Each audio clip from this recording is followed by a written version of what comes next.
What's up, downhillers? This is your program for the 28th of April, and we're going to be moving on the back squats as we have done for the last few weeks. If you're new to the program, don't worry. Let's just hop on here, see how you get on.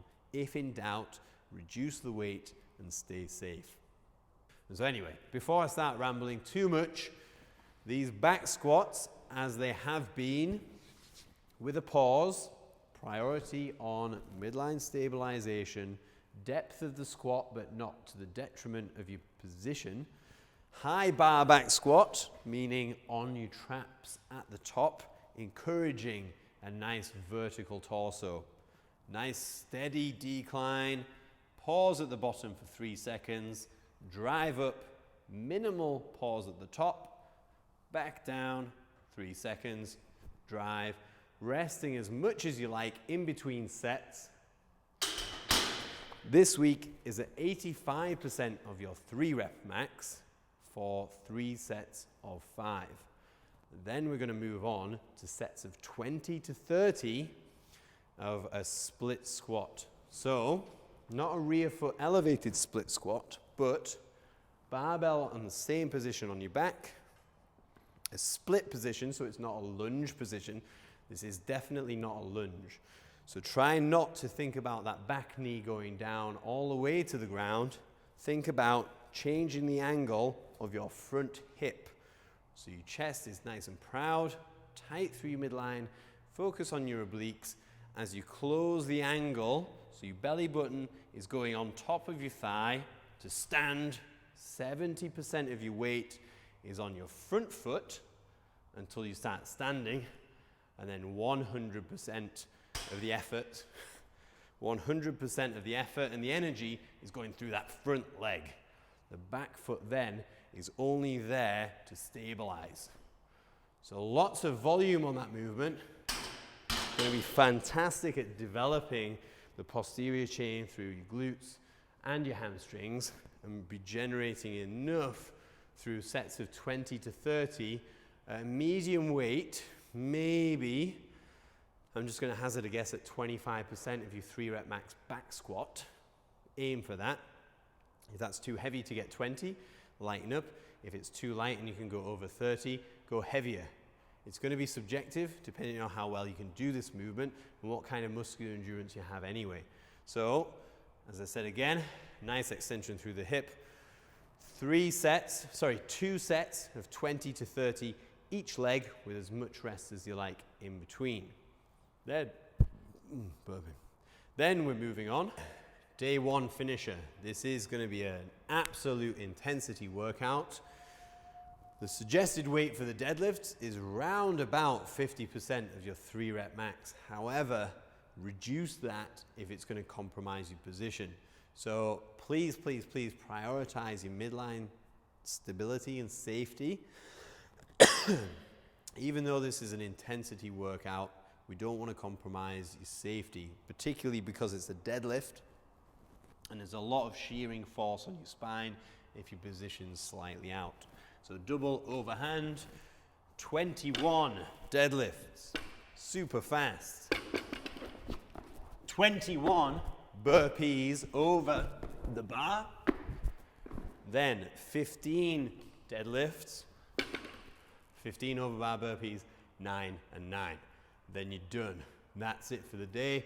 That should be super high pace, challenging, bracing whilst breathing, lots of impact on your body metabolically. And then moving on to day 2. So day 3 is going to be lots of work with lots of rest in between. So you're going to rest 2 minutes between each round of this.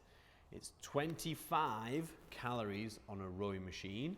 Once you've done that, you're going to hop off. You're going to do 25 goblet squats with a kettlebell. So nice depth. And then 25 sumo deadlifts with a high pull. And 25 calories on an assault bike to finish. Rest 2 minutes. Do that 5 times round. If you don't have 2 pieces of equipment to go at, so let's say you just have a kettlebell and a rowing machine, then up the numbers to 35 per round and just miss out the bike at the end. On the goblet squats, it's important that you keep your chest nice and high and get the depth. So you're squatting between your hips.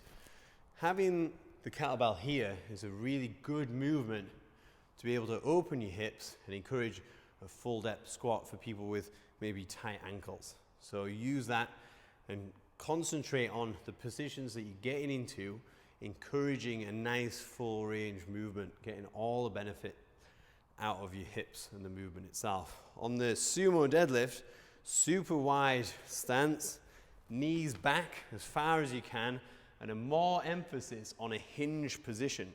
So it's a real opening up of that hip with a nice braced position through your midline, and then finishing off with the pull. So make sure that as you stand, you don't start pulling from the ground, because that'll mean that you're pulling and you're putting a lot of weight through your lower back. Make sure that you stand fully with your hips first, and you finish the movement with a little pull from your arms. Bam. So it's generating power, not just strength. And then a finisher for day 2. 30 seconds in a plank position. So counting 30 seconds, then 30 seconds of mountain climbers, 30 seconds plank. You do that 5 times round. However, if you break at any point, stop the timer, restart. So this workout might actually take you 10 minutes if you end up resting half the time. So this will encourage you to get it done as quickly as possible in as few sets as possible. And that's it for day 3.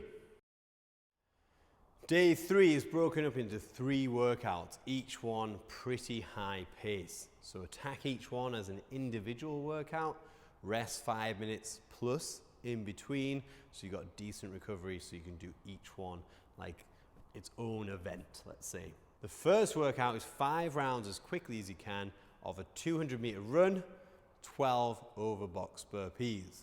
So 24 inches for guys, 20 for girls, chest and thighs to the ground, onto the box, off the other side, another burpee, and over the box again. So you're going to do 12, then back on the run, 5 rounds. It's going to be a quick blast, opening up of the hips, opening up of the lungs, ready for the next workout. Second workout, this is a mega blast. A format that you CrossFitters might be familiar with, 21, 15, and 9. Thrusters and pull-ups. However, the thrusters are with dumbbells. So extra instability, a nice squat, drive, overhead, 21, hopefully unbroken, onto a pull-up bar, 21, pull-ups, 15 thrusters, 15 pull-ups, 9 and 9. So because it's a capacity workout and not a strength gaining workout, it would be nice that if you can't get full pull-ups, to do jumping pull-ups. Don't assist with bands or anything that's going to slow down the pace. And that's it for the second part of this day. Rest 5 to 10 minutes and then a final blast. And the final part of day 3 is going to be another cardio blast, a metabolic intensity workout. So toes to bar, 6 of them. It'd be great if you had full toes to bar, but don't slow the pace. If it gets down to singles, then by all means, straight leg raises, knee raises, the usual scaling options. Once you've done 6, you're going to grab a kettlebell, 12 kettlebell swings. Then back on the bar, 6 toes to bar. I shit you not, this is going to be awful on your grip. So, tactically, small sets, a little rest. Try and hang on to the kettlebell. 6 minutes is quite a long time for this amount of dynamic work through your forearms and your grip, which is going to be fantastic for you riders, but with the other stuff that you've done today, it's going to be challenging. Don't make that mean that you're going to reduce the weight on the kettlebell. Certainly use a challenging weight. Just allow your hips to do more of the movement. Dig deep. It's going to be the final workout of the day, so just battle on mentally and physically over that potential arm pump. And that's it for day 3. Day 4 is going to be what we've done a few weeks ago, which is a fantastic way to do recovery or build capacity. So your choice today is recovery, 2 minutes steady state cardio. That cardio can be split in between multiple domains. So it could be ski erg, bike, turbo trainer, gentle run, rowing machine, even swimming. You're going to do 2 minutes steady state effort and then 2 minutes of mobility work. That mobility work, by now you should have been able to identify red flag areas from the mobility screening that we've sent you. On there, make sure that you focus on your weakest parts first, bring those up to speed, and then do some general mobility if you find that you kind of standard across the board. If you've got some energy in the tank and you're not riding so much, this day 4 can then be turned into a capacity building day simply by upping the pace on the cardio efforts. So when we're talking 40 to 60 minutes of 2 minutes on, 2 minutes off, the 2 minutes off, the mobility work doesn't have to be super testing, but increase the capacity on the cardio work, basically so it's like interval training again. So you're taking away a slight amount of emphasis on the mobility, adding that onto the capacity.